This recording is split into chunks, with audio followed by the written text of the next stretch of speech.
Okay, hi everybody. So we're going to go ahead and start in on chapter 13 where we're going to be talking about the specific or adaptive immune response.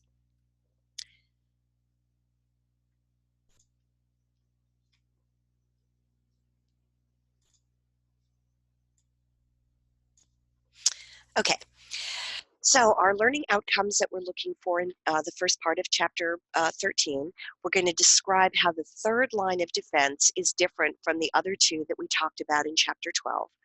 We're going to compare some specific terms about adaptive immunity, terms including antigen, immunogen, and epitope. We're going to look at the 4 stages of a specific immune response. We're going to discuss the role of cell markers in the immune response because to a large extent, those are the levers that drive how the immune response proceeds.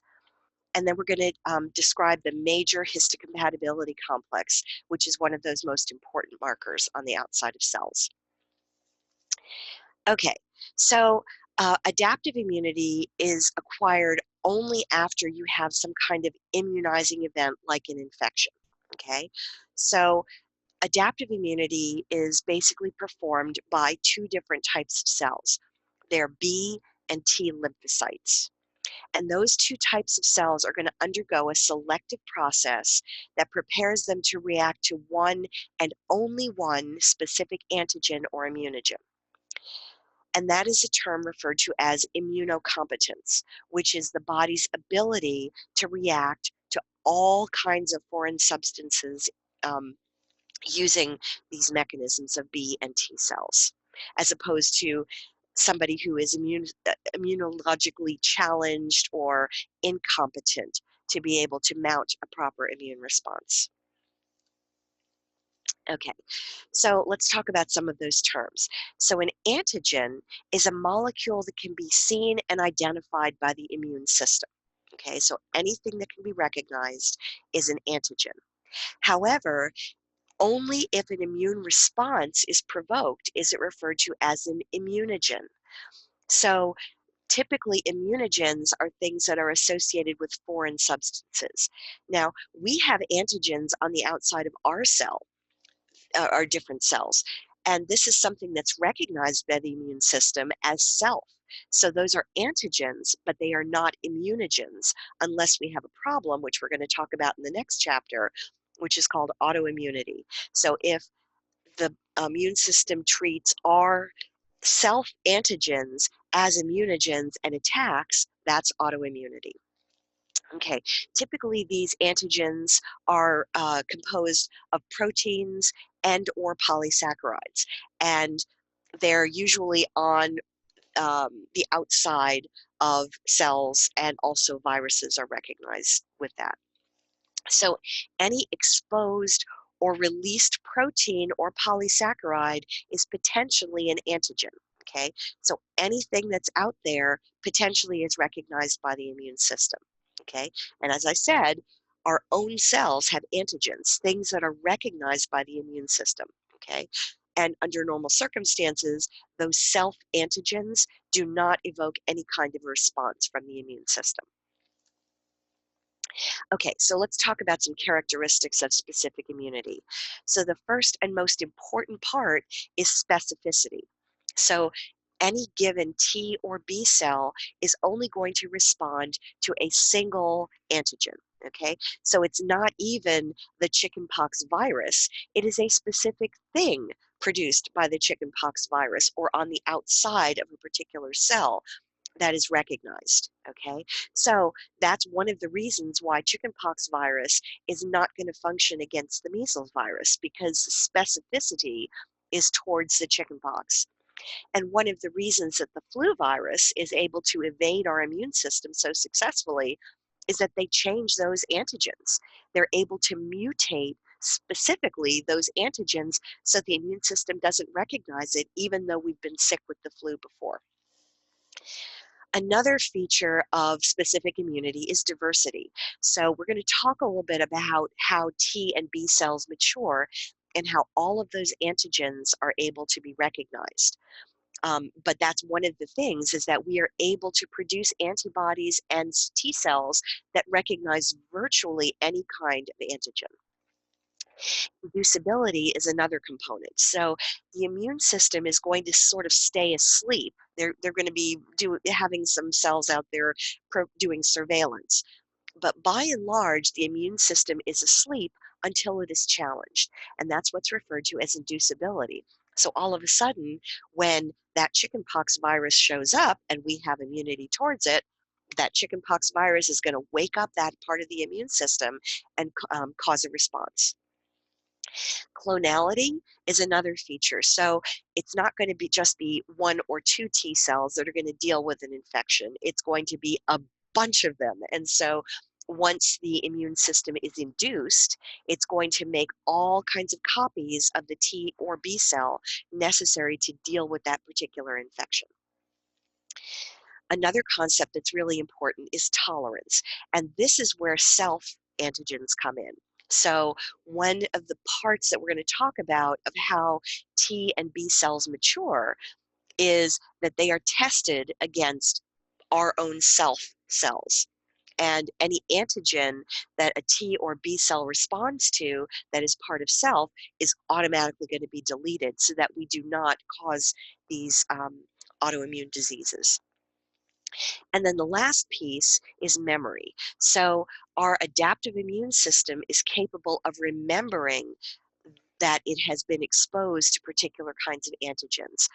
So lymphocytes have been programmed to recall that first engagement with a particular invader. And so memory cells are produced and they kind of float around in the background. And they only wake up if we are re-exposed to that same antigen. And once that happens, those cells are able to clone very, very rapidly. So a second exposure to a particular antigen is usually much faster and much bigger than that first exposure. And that's kind of the whole thing behind immunization, is that you expose somebody to those antigens in a safe way where they're not going to die from the infection, but produce those memory cells where if we actually are exposed to that particular antigen, that we'll be able to respond fast and hard to that particular invasion. Okay, so let's talk about the phases of an adaptive immune response. Okay, so the first phase is lymphocyte development and clonal deletion. Okay, we're going to talk about each one of these things in detail in future slides, so I'm just going to identify the 4 stages. The next stage is presentation of antigen and clonal selection. The third is the challenge of B and T lymphocytes by those antigens. And the fourth is the response.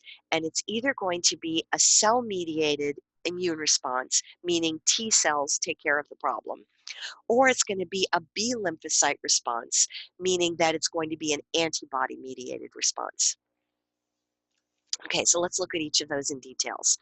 Okay, so the first step is lymphocyte development. So all lymphocytes, B and T cells, arise from the same basic stem cell type. Okay, now the difference is where those are matured. So we start with a stem cell, it's going to differentiate a little bit more into lymphocyte and lymphocyte and lymphocyte, and then pretty soon it has to make a decision. Am I going to be a B cell or am I going to be a T cell? And once that decision gets made, and a couple of other things happen, which we'll talk about in a little bit, the B cells are going to stay right where they are. They're going to be specialized in those bone marrow places in that site. But the T cells are not going to be matured in the bone marrow. They are going to migrate to the thymus gland, okay? T for thymus, B for bone marrow. So that's kind of a way to remember where those cells mature. Okay, so once you have a mature B or T cell, okay, now they're going to start to behave similarly. They're both going to migrate to separate areas of lymphoid organs. They go to the same organs, but they're kind of in different places in those organs, okay? B and T cells also constantly recirculate through the circulatory system. So the majority of them live in those lymphoid organs, but they kind of have to move around a little bit to do that surveillance function. that they need to do. So they're constantly recirculating in both the circulatory system as well as the lymphatics. And they're migrating in and out of those lymphoid organs. So the majority of them are going to be in the lymphoid organs, but they're always kind of checking the body out to make sure there's nothing that they need to respond to. Okay, so here is kind of a pictorial demonstration of what I just talked about.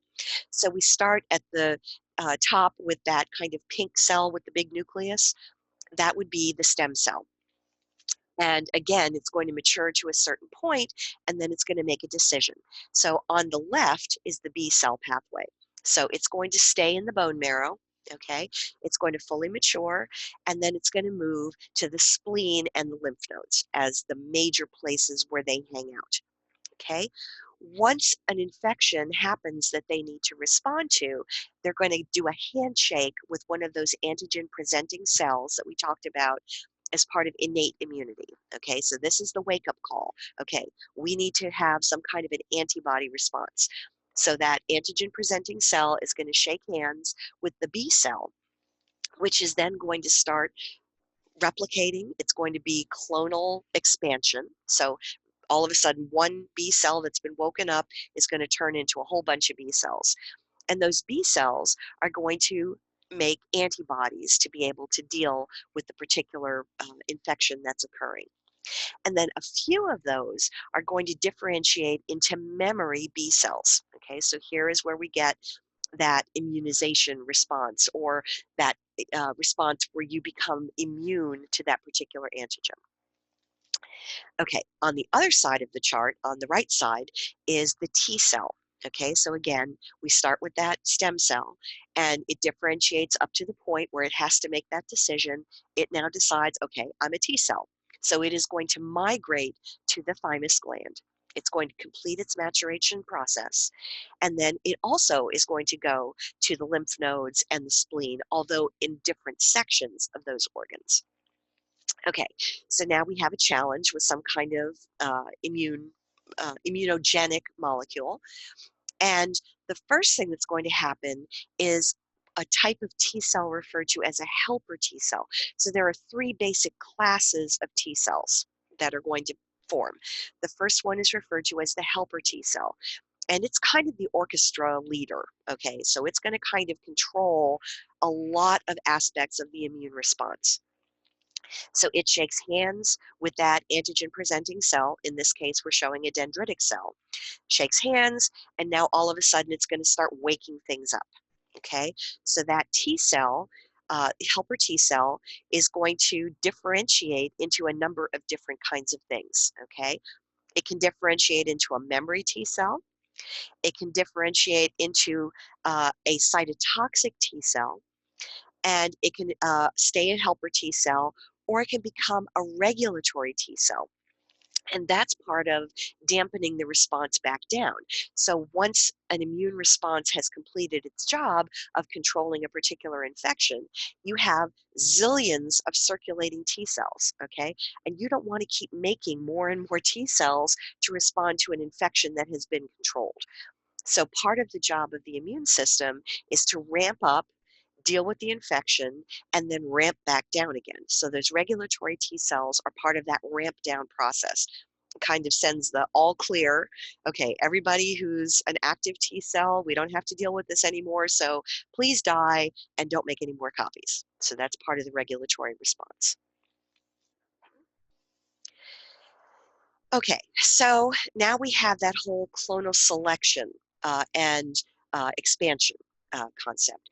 So when pathogens carrying antigens cross that barrier, that first line of defense, then this is where that whole immune system response, both adaptive as well as innate, is going to kick in. So bacteria gets through a cut in our skin.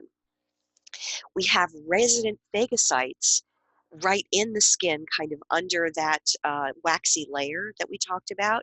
So those phagocytes are going to migrate to the site of the infection. It's going to ingest the pathogen and start an inflammatory response. And then it's also going to sort of put those antigens up on the outside of the cell like we talked about, and they're going to migrate to that nearest lymphoid organ where they're going to interact with those B and T cells. So they kind of know where those B and T cells live most of the time, and they're going to go there and they're going to say, hey, I just discovered something that you guys need to be aware of and you need to deal with. And so that antigen presenting cell is going to go to the lymphoid organ, it's going to handshake with the appropriate kind of cell, and then that adaptive immune response is going to start. There is a type of T cell called a gamma delta cell that is a little bit closer to the innate immune response. We're not going to talk about those a whole lot.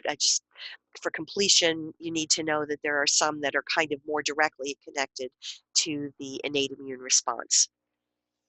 And they respond to those pathogen-associated molecular patterns, those, flagella and cilia and things that, fimbriae, things that tend to be associated with pathogens. Okay, so um, presentation and activation of those B and T cells, okay? So first, let's step back a little bit and talk about the things on those cells that actually cause them to wake up and handshake, okay? So every single cell in our body has different markers on the outside for detection of pathogens, for recognition, and for communication. Okay, and those markers play an incredibly important role in activating different components of the adaptive immune system. Okay, so if a cell becomes infected, it wants a way to be able to flag down an appropriate innate immune cell and say, hey, I'm infected, you need to deal with this. Okay, so while the professional antigen presenting cells are the ones that are best at it, most cells in our body have the capability of interacting with the immune system at some level.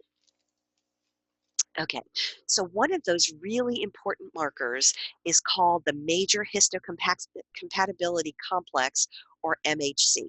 Okay, and that's one set of genes that code for human cell markers or receptors. And those are pretty, there are a limited number of classes, but that's one of the ways that our immune system can tell self, is if an MHC is the right kind. It has all the right aspects of that particular marker. And when you have foreign bodies, so for example, if you get a bad blood transfusion or you have an organ transplant, okay, that MHC is one of the things that kind of wakes the immune system back up and says, hey, you've got some bad stuff here in the body, okay? So that MHC gives rise to a series of glycoproteins. So this is a protein with a sugar attached to it. And it's found on all cells except for red blood cells, okay? It's also known as the human leukocyte antigen, or HLA. So you may recognize that term HLA, particularly for organ donation and organ transplants. Okay, it's the same system, it just has two different names depending on what kind of area you're talking about. And these markers play a really vital role in the recognition of self by the immune system, and the opposite of rejecting any kind of foreign tissue that ends up in the body. Okay, there are three different classes of MHC. Okay, class 1 codes for markers that appear on every cell that has a nucleus. Okay, so not red blood cells. They display unique characteristics identifying a particular set of tissue as self and allowing for recognition of self molecules and deletion of any of those T or B cells that recognize a self antigen. Class 2 also code for immune regulatory markers on macrophages, dendritic cells, and B cells, okay? So class 1 is on every cell. Class 2 is pretty much limited to cells involved with the adaptive immune response, okay? So macrophages and dendritic cells are really innate cells, but they're the ones that do the handshake, okay? So they're involved with adaptive immune response. And then, of course, B and T cells are the adaptive immune response. And so everything that's involved in that handshake between the innate and adaptive immune systems have these class 2 genes. And then class 3 genes are involved with the complement system that we talked about very briefly as part of chapter 12, where it actually has a whole series of proteins that ultimately poke a hole in the membrane of a bacterium and make the guts of the cell leak out. And that's part of the way that it kills that particular cell in an innate way. Okay, so here are a couple of pictures of some of the markers that are associated with the histocompatibility complex. Okay, so again, a class 1 MHC is that little, looks like 4 balloons, 3 blue and a yellow balloon, and it's got that little anchor molecule that anchors it into the cell membrane. Okay, so all of those things are on the outside of the cell, and that marker, I'm sorry, that attachment goes through the cell membrane. Okay, um, class 2 has another type of shape. Okay, so it also binds antigens, but it does something very different with it. Okay, so it's pretty much limited to white blood cells, to B and T and macrophages and dendritic cells, which are the antigen presenting cells. Okay. Again, we have a whole lot of markers, and we kind of, it's sort of like you need to know about all of them, so we're kind of presenting them in uh, a way. So I'm throwing a whole bunch of marker information at you. We're going to all come back together when we talk about how they all interact with each other on the cell surface, okay? So after major histocompatibility complex, we have these CD markers, or clusters of differentiation. So like 3, 4, and 8. So a very limited number were the ones that were first discovered. We've now got, I think, up into the 200s of CD cells, and they all do, or CD markers. They all do really, really different things. And I'm sure now that the people who originally created this nomenclature are like, why did we call them all CD markers? Because now we have to remember that, you know, CD3 does one thing, CD4 does something entirely different, and it sort of becomes a nightmare in terms of identifying what these CD markers do. Okay, they're pretty much all involved in some aspect of the immune response. Okay, um, so the most important ones, the ones that we're going to be talking about, are CD3, 4, and 8.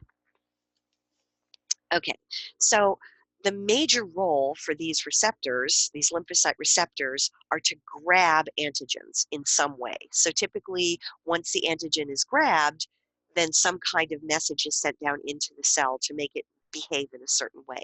Okay, so B cells have receptors that bind antigens. T cells have receptors that also bind antigens, but they also interact with the MHC markers that we talked about.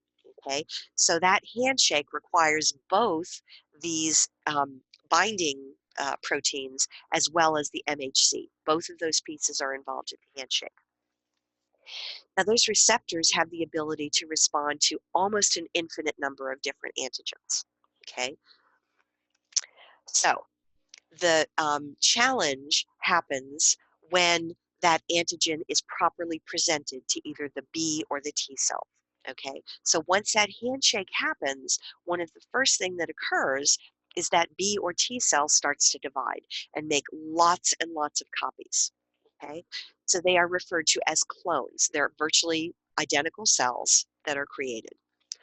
Some of those clones then turn into memory cells that ensure future response to that particular antigens. Okay, but B cells and T cells behave very, very differently. Okay, so let's talk about those T cells. Okay, so we talked briefly about there being 3 different flavors of T cells. The helper T cells activate macrophages, assist B cells in becoming active, and also assist T cells, cytotoxic T cells, the ones that actually go out and kill uh, cells, host cells that have been infected with a particular pathogen. We talked about the regulatory T cells, which dampen down the immune response once the infection has been controlled. Okay, and then cytotoxic T cells are what I just talked about, the ones that actually destroy infected host cells to basically limit the scope of a particular infection. T cells also, in addition to doing those particular jobs, secrete cytokines that will help destroy pathogens, but they do not ever produce antibodies. Antibodies are exclusively the jobs of B cells. Okay, so T cells do a lot, but they don't make antibodies. Okay, B cells, on the other hand, are antibody producing cells. So they can either be attached or they can become what are referred to as plasma cells, which are wandering around the rest of the body. Okay, those plasma cells release antibodies into the tissues and into the blood, and those antibodies then attach to the particular antigen that they are trained to look for, and that antigen is then marked for destruction or neutralization by some other aspect of the immune system. Okay, so for section 1, here is our concept check. So B cells mature in the someplace, and T cells mature in the some other place. Both cell types then migrate to two particular places. Okay, so we should immediately think about B cells being matured in the bone, B for bone. Okay, so the only option at this point is D. So let's check the rest of the answers. B cells mature in the bone marrow, and T cells mature in the thymus. Okay, and then both cell types migrate to the same organs, but in different places in those organs. And those are the lymph nodes and the spleen. Okay, so let's go on to section 13.2. We're going to summarize the maturation process of both B and T cells. Okay, so now we're just simply looking at that one place where they're matured. Okay, as opposed to all 4 steps of the immune process. We're going to draw a diagram showing how lymphocytes are capable of responding to nearly any epitope imaginable. Okay, so again, we only have a limited gene, but we have to be able to respond to all different sorts of antigens. So how does that happen? That's what we're going to talk about. We're going to describe the structure of the B cell receptor and the T cell receptor. And we're going to outline the process of clonal deletion and clonal selection. So clonal deletion being something that happens if a particular B or T cell responds to self, and clonal selection being the one that responds to the particular antigen that we're interested in going after. Okay, so here's a nice chart that kind of summarizes all of those things, and then we're going to talk about certain parts of it in detail. Okay, so we've already talked about the B cells maturing in the bone marrow versus the T cells maturing in the thymus. The specific surface markers on the B or T cell are slightly different because they have different jobs. So on the B cell, that receptor is referred to as an immunoglobulin, whereas on the T cell, it's referred to as a T cell receptor. And then there are also a number of CD molecules that behave as co-receptors to that T cell receptor. In the blood, you're not going to find a whole lot of B cells, okay? Those are pretty much going to be resident in those lymphoid organs. However, T cells are going to be much higher concentration in the blood, okay? So while you're going to have T cells in those lymphoid organs, a lot more of them are going to be doing surveillance. Okay, so remember we talked about the B cells and the T cells going to kind of different places in those lymphoid organs. So B cells kind of go to the cortex, and specifically in the follicles of the cortex. And a cortex is something that basically is on the outside of the organ. Whereas the T cells kind of go to the paracortical sites, okay? So they're next to the cortex, but they're further inside the organ, okay? So they are further inside or interior to the follicles that are housing the B cells. Okay, now for a B cell to be activated, it does not need to have antigen presented to it by an antigen presenting cell, okay? That's actually the job of the helper T cell. The T cell, on the other hand, has to do that handshake with an antigen presenting cell with the MHC molecule as part of that process, okay? So once the helper T cell has completed that handshake with the MHC present, it is going to go over to the B cell and say, hey, this is what you need to go after.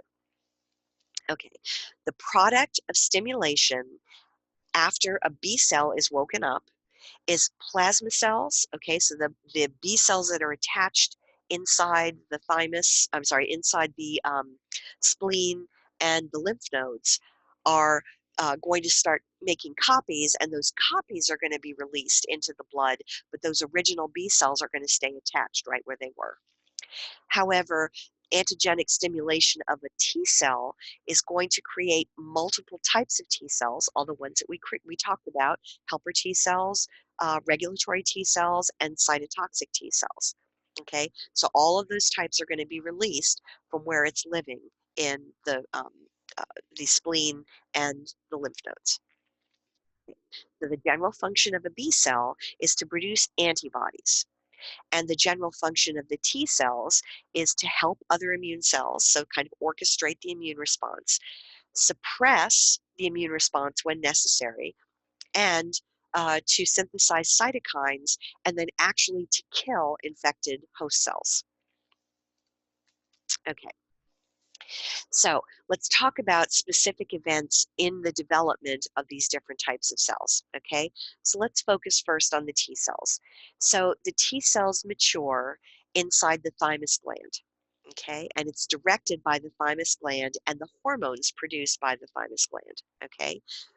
So CD3 receptors are some of those helper molecules that kind of sandwich the T cell receptor and help it out. It assists the T cell receptor in binding, so it kind of helps change the shape of that T cell receptor and makes it available for binding that antigen. The CD4 co-receptor is also an accessory to those receptor proteins, and it helps the T cell receptor bind to the MHC. Okay, so CD3 is associated with the T cell receptor. CD4 is associated with that MHC handshake. And CD8 co-receptors are only found on cytotoxic T cells, and it helps bind the MHC1 molecules. Okay, so it's going to help find those infected T cells or those infected host cells and be able to kill them. Okay, so remember I talked about all of these different moving parts. Hopefully this diagram will kind of help make it make sense. Okay, so if you look at kind of that central, slightly offset to the right picture part of the diagram, you're going to see a number of different pieces, okay?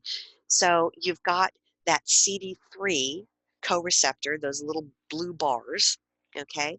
And that helps change the shape of that antigen presenting, the antigen binding site on the T cell receptor.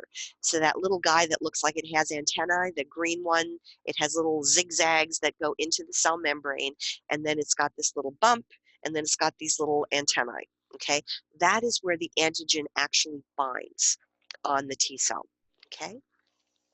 The CD4 receptor is that little spoon-looking brown guy, okay, and it is attached to the membrane with CD3 as well. So CD3 helps with the CD4 in addition. And then immediately off to the right, remember the balloons that are part of the MHC? So you've got the MHC receptor as well, because all of these T cells are nucleated cells, and they are going to have that self marker, okay, that MHC1. Okay, so again, all of those different receptors and markers work together to make that handshake happen to activate the T cell. Okay. Okay, so the the B cells develop in the bone marrow. Okay, and we have these things called naive lymphocytes. So they have been fully matured, but they have not yet picked the particular antigen that they're going to be associated with. Okay, so those naive lymphocytes circulate in the blood, but then they go to specific homing sites in those lymph nodes. So remember, we talked about the cortex versus the paracortex. They are going to find a home in those places, in those lymphoid organs. Okay. Um, so they're going to adhere to specific binding molecules in those lymphoid organs, and basically antigens are going to come past them all throughout their entire life.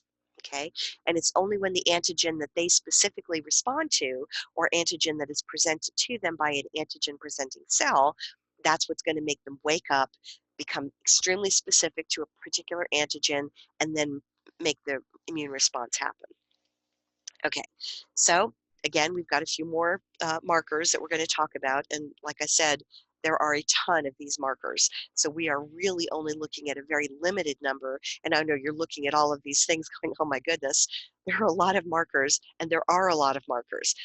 The good news is you only really need to know about a few of them. Okay, so let's start again. This one's a little bit offset to the left, okay? So you have those MHC2 markers, okay, the little spoon guys, okay?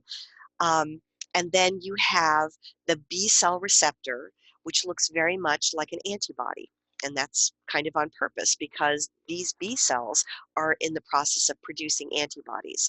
So the same maturation process that allows them to go after a specific antigen, which will bind to that particular antigen binding site on that particular receptor, that teaches the B cell what to produce in terms of antibodies. It's the same maturation process. And again, B cells are nucleated cells, so it's got the little balloon guys, the MHC1 marker on it. Okay? Okay. So let's talk about how we produce all of this diversity that we've been talking about. So we need to be able to produce B or T cells against almost a huge number of antigens. Okay, but we only have a limited number of genes in our genome to produce all of this huge diversity, okay? So there's a process that all of these cells go through to be able to respond to this enormous diversity of cells. So by the time the B and T cells reach those lymphoid tissues, each one has been matured to respond to a single unique antigen, okay? And that diversity is generated by a whole bunch of rearrangement of gene segments in those genes on the genome, okay? And by snipping pieces out and rearranging other pieces, it's essentially able to produce an infinite number of responses to almost an infinite number of antigens, okay? So every single possible combination and recombination of those uh, particular genes are able to be produced, leading to a huge assortment of lymphocytes. So it's estimated that each human produces antibodies with 10 trillion different antigen recognition sites. Okay, and that's all done by that snipping and rearranging of those genes and gene segments in that particular B and T cell gene segment. Okay, so how does that happen? Okay, so up at the top, we have the genome, and we have these gene encoding variable regions, okay? So those that is all of the tools that we have to produce all of this diversity of recognition of antigens, okay? So based on snipping things out, based on rearrangement of all of these different recognition sites, we're able to produce entirely different transcripts, essentially from the same gene. So in the same way that introns are snipped out, this is entire sections, coding sections of this particular gene. And not only can they be snipped out, they can be flipped. They can have one segment just sort of switch places. There's all different kinds of ways that that can happen. Based on the mRNA that is ultimately produced from this particular gene, you then end up with an entirely different finished product. Okay, so at the bottom, I want you to look at that because that is essentially the picture of an antibody. It's also the picture of a B cell receptor. They are virtually identical. Okay, so an antibody actually has two different important regions that you need to know about. There is the constant region and there's the variable region. That constant region is actually species specific, okay? So every single one of our antibodies has that constant region because we are human, and that constant region is human. And rabbits have a different constant region, and goats have a different constant region. And we actually use that when we talk about ELISAs. We're going to use the fact that those constant regions are different for each different types of species, okay? So for right now, just remember that the constant region says, okay, this is human. okay? The variable region, on the other hand, is produced based on all of that do-si-doing of different parts of the gene to create all of that specificity, okay? So it's the variable region. It's also the antigen-specific region, okay? So that's the part that's going to actually bind to the antigen. Okay, so immunoglobulin molecules, okay, are extremely large glycoproteins, so they have a protein part and they also have sugars attached to them. And they serve as the antigen receptors of B cells. And when they're secreted, they function as antibodies, okay? So we have antigen binding sites up in that variable region that we talked about, okay?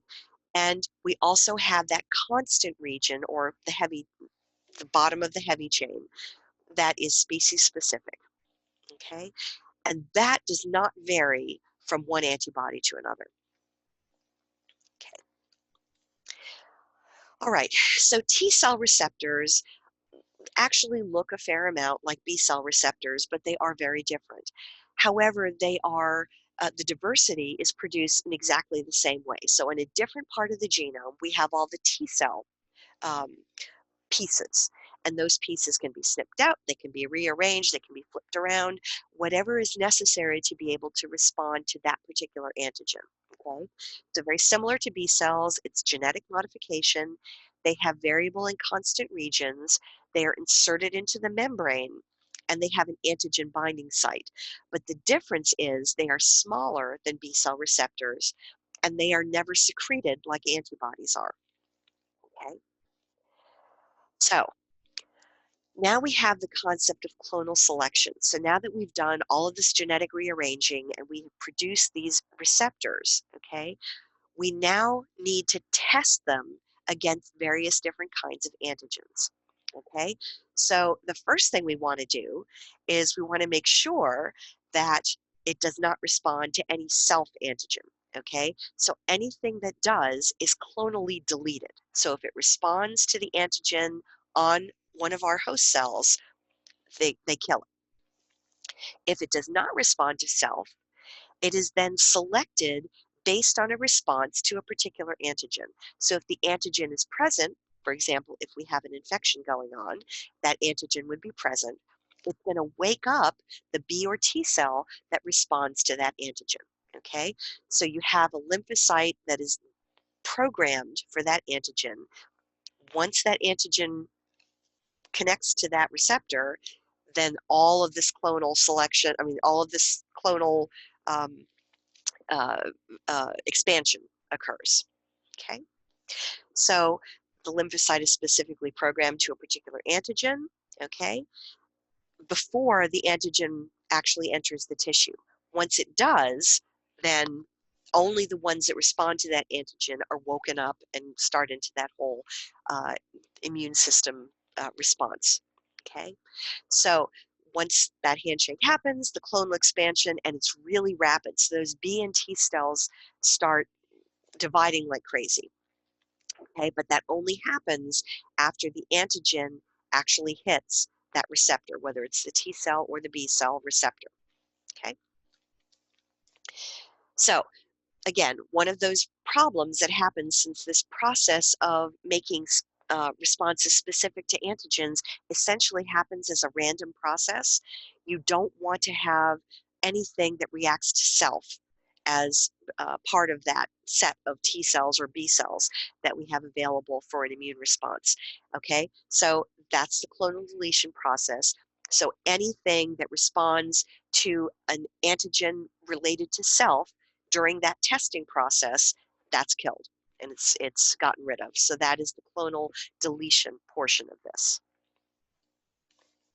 Okay, so here it is in a picture. So you start out with the lymphocyte stem cell. It produces the appropriate receptors. You go through sort of as you follow from left to right. You have a self test. So if it responds to self, it's killed. Okay, so any clone that is not eliminated, okay, so the ones with the red X's are eliminated. Any ones that are not eliminated are now available to respond to antigens produced by something other than self. Okay, And then when you have the particular antigen that this is designed to react to, which is down in the bottom half, okay, that one with the kind of inverted V is reacting to the epitope that's coming off of a bacterium, or it's part of the macrophage handshake or the dendritic cell handshake. Now, all of a sudden, lots and lots of copies of that particular T cell are made to be able to respond to that particular antigen. Okay, so concept check 2. For each of the properties listed, determine if it describes a T cell or a B cell. So let's go through them one at a time. So number 1, matures in the bone marrow. Okay, bone, B cell. There are a high number of cells circulating in the blood. Okay, so remember those B cells pretty much hang out in that lymphatic tissue until they're woken up and then they make copies. T cells, on the other hand, while also living in that lymphatic tissue, kind of wander around the body for surveillance purposes. So there's a high number of T cells circulating in the blood. Require antigen to be presented with an MHC molecule. Okay, so which of them requires the handshake with MHC? And the answer is the T cell requires that. B cells are woken up by B cells are woken up by T cells. T cells are the ones that are woken up by the antigen presenting cells. That's only T. D, produce antibodies, and that is entirely the job of the B cell. And E, cells activated to help other immune cells suppress or kill abnormal cells. Okay, and it's the T cells that have all of those different varieties of behaviors.